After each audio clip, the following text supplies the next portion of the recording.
Les équipes reviennent sur le terrain. J'ai l'impression qu'il va y avoir deux changements du côté français.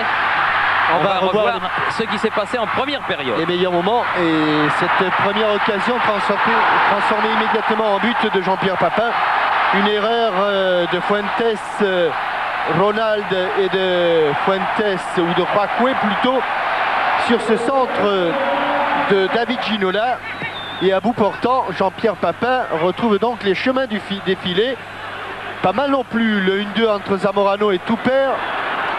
Et un autre numéro 9 succède à un numéro 9. Zamorano, l'attaquant du Real Madrid, égalise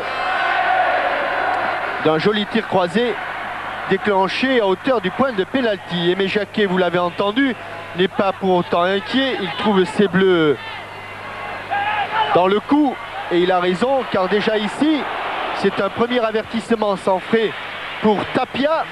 C'était le fils qui faisait la tête, c'est le papa qui regardait. Les Chiliens ne sont pas venus souvent dans le camp et dans la surface de réparation. Ils vont y venir deux fois. La seconde fois, ce tir de Zamorano est trop croisé. Mais Dieu que Bernard Lama a eu chaud. Papin, c'est le chasseur de but. Reprise de volée de l'extérieur du pied, de demi-volée plutôt. Et Tapia est tout heureux de voir ce ballon bloqué. Christophe Coquard, changement d'aile en passant par les pieds de Didier Deschamps. Centre dosé en rupture. Tête à l'envers de Youri Djorkaeff. Et but qui met, lui, les Français dans le droit chemin, dans le bon chemin. 2-1 donc à la mi-temps avec ce premier but de Youri au nez et à la barbe de Nelson Tapia, le gardien du Chili. Vous savez que les Français, les footballeurs français sont des garçons généreux et à l'initiative de Eric Cantona, Basile Boli, Laurent Blanc, Luis Fernandez et David Ginola, des milliers de t-shirts à leur effigie sont en vente dans les grandes surfaces.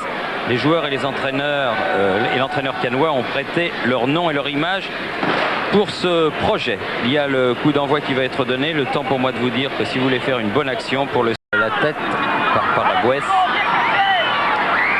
Angloma pour faire la remise en jeu. Martins, Cocard.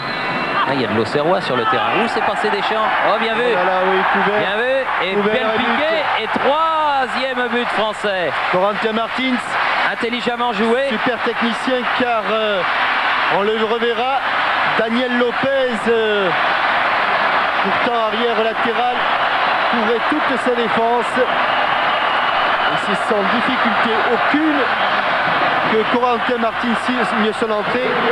Daniel Lopez, c'est ce numéro 2 que vous a montré François-Charles Xavier Bidot. Corentin Martins décalé, là aussi, frappe à rupture, pichenette au-dessus de Tapia, évitant la sortie du gardien de but chilien.